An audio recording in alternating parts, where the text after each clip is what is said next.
எல்லாருக்கும் வணக்கங்க. நான் இன்னைக்கு டாக்டர் பாலாஜி அவர்களை சந்திக்கிறதுக்காக வந்தேன். நேத்து என்ன இந்த ஹாஸ்பிட்டல்ல நடந்தது என்பதை நான் தொலைக்காட்சிகளில பார்த்துக்கிட்டு தான் இருந்தேங்க. இங்க உண்மையிலேயே இது கண்டிக்கக்கூடிய ஒரு விஷயம். கடவுளுக்கு அடுத்து மக்களை காப்பாற்றுகின்ற ஒரு மிகப்பெரிய ஒரு புனித தொழிலை செய்பவர்கள் டாக்டர்கள். அவர்களுக்கு இந்த மாதிரி ஒரு நிகழ்வு நடப்பது நிச்சயமாக கண்டனத்துக்குரிய ஒரு விஷயம். நேற்று இது மட்டும் இல்ல, நேற்று ஸ்டான்லி ஹாஸ்பிட்டலையும் ஒரு டாக்டர் அடிக்கப்படுறாரு.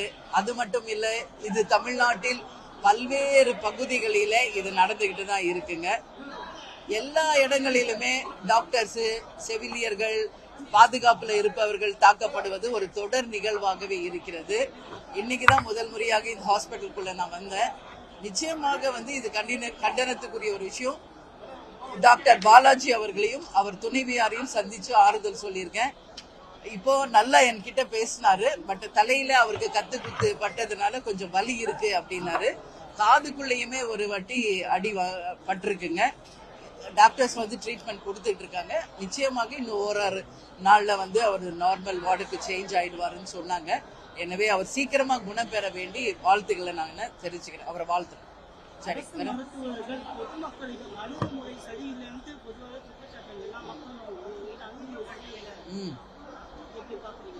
இது இன்னைக்கு நம்ம நாடு மிகப்பெரிய நாடு, மிகப்பெரிய ஒரு பாப்புலேஷன் இருக்கிற நாடு. இது கவர்மெண்ட் ஹாஸ்பிட்டல். இன்னைக்கு எங்க பார்த்தாலும் ஹாஸ்பிட்டல்ஸ் ஓபன் ஆகிட்டு இருக்கு. ஆனாலும் அவங்களுக்கு உரிய முறையில சிகிச்சை அளிப்பது மிகப்பெரிய ஒரு சேலஞ்சா தான் இருக்குது. அதனால இன்னைக்கு டாக்டர்ஸ் பக்கம் பணி சுமையின் காரணமாக அவங்க ஸ்ட்ரெஸ்டா இருக்காங்க.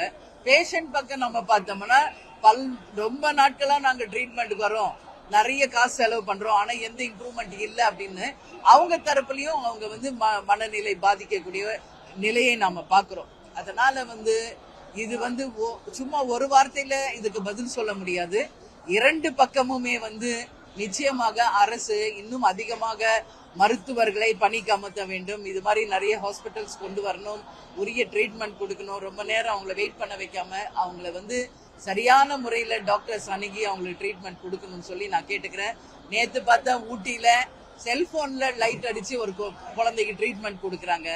இதெல்லாம் கண்டிக்கக்கூடிய ஒரு விஷயம். இன்னைக்கு தமிழ்நாடு முழுக்க கவர்மெண்ட் ஹாஸ்பிட்டல் பார்த்தா தரம் இல்லாம தான் இருக்கு. மருத்துவர்கள் இல்லை, மருந்து இல்லை, தரம் இல்லை, எந்த விதமான மெயின்டெனன்ஸ் இல்ல, வருகின்ற பேஷண்ட்ஸ்க்கு உரிய ட்ரீட்மெண்ட் இல்லை. இதுதான் தமிழ்நாடு முழுக்க எல்லா இடத்திலையும் மக்கள் சொல்கின்ற ஒரு குறையாக இருக்கிறது.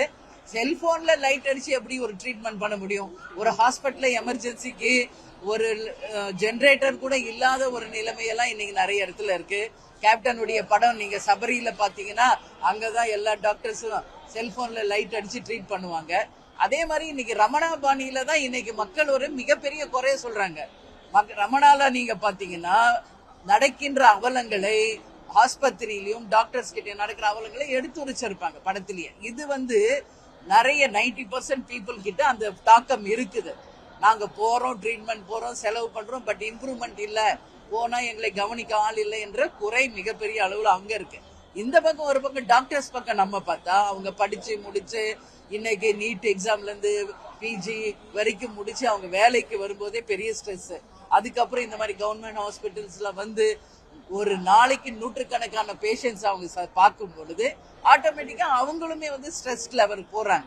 சோ இது நிச்சயமாக இது அதிகமாக டாக்டர்ஸை பணியில் அமர்த்தி பேஷண்ட்ஸுக்கு நல்ல ட்ரீட்மெண்ட் கொடுக்கணும்ன்றது இந்த கவர்மெண்ட் கடமை. இன்னைக்கு இந்த பில்டிங்குக்கு கலைஞர் பேர் வச்சிருக்காங்க, சந்தோஷம். ஆனா அதே அளவு கேர் கொடுத்து அதே அளவு மக்களையும் டாக்டர்களையும் பாதுகாக்க வேண்டியது இந்த அரசின் கடமை அப்படின்னு சொல்லி நான் கேட்டுக்கிறேன். மருத்துவர்கிட்ட நான் பேசினேன், நல்லா பேசினாரு. ஏன் இந்த மாதிரி நடந்தது என்பதை அவர்கிட்ட கேட்டேன். அவர் சொன்னாரு கேஷுவலா தான் பேசிக்கிட்டே இருந்தோம், திடீர்னு அவர் அக்ரவேட் ஆயிட்டாரு, எனக்கே புரியல ஏன் எடுத்து டக்குன்னு கத்தியில குத்துனாருன்னு. ஒரு நிமிஷம் தான் எல்லாமே நடந்தது. அப்போ நான் நிலை குளிஞ்சு போயிட்டோம். ஆனா இது ஏன் இப்படி நடந்தது என்பதை என்னால இப்ப வரைக்கும் யூகிக்க முடியல அப்படின்னு சொன்னாரு. பட் அந்த பேஷண்ட்ஸை நம்ம பார்த்தோம்னா தொடர்ந்து பல மாதமாக ட்ரீட்மெண்ட்டுக்கு எந்த இம்ப்ரூவ்மெண்ட் இல்லை அப்படின்றது ஒரு பக்கம் தெரியுது. அதனாலதான் அந்த அளவு அந்த பையன் மனநிலை பாதிச்சிருக்கான். இந்த பக்கம் டாக்டர் சைடு பார்த்தா நாங்க ஒரு நாளைக்கு நூற்றுக்கணக்கான பேஷண்ட்ஸை பார்த்துக்கிட்டு தான் இருக்கோம். எங்களால முடிஞ்ச ட்ரீட்மெண்ட் கொடுக்க தான் செய்யறோம். கேன்சர் வந்து அட்வான்ஸ் ஸ்டேஜ்ல இருக்குது. அப்படி இருக்கிறப்போ எங்களால முடிஞ்ச ட்ரீட்மெண்ட்டை நாங்க கொடுத்துட்டு தான் இருக்கோம்னு டாக்டர் தரப்பு சொல்றாங்க. அதனால ரெண்டு தரப்புலயும் நியாயம் இருக்கிறது. ஆனால் இதுக்கு வந்து டாக்டரை கத்தியில குத்துனது என்பது தீர்வு கிடையாது. இதற்கு என்ன தீர்வு என்பதை நிச்சயம் அரசு பரிசீலனை செய்து இதற்குரிய தீர்வு கொடுக்கணும்.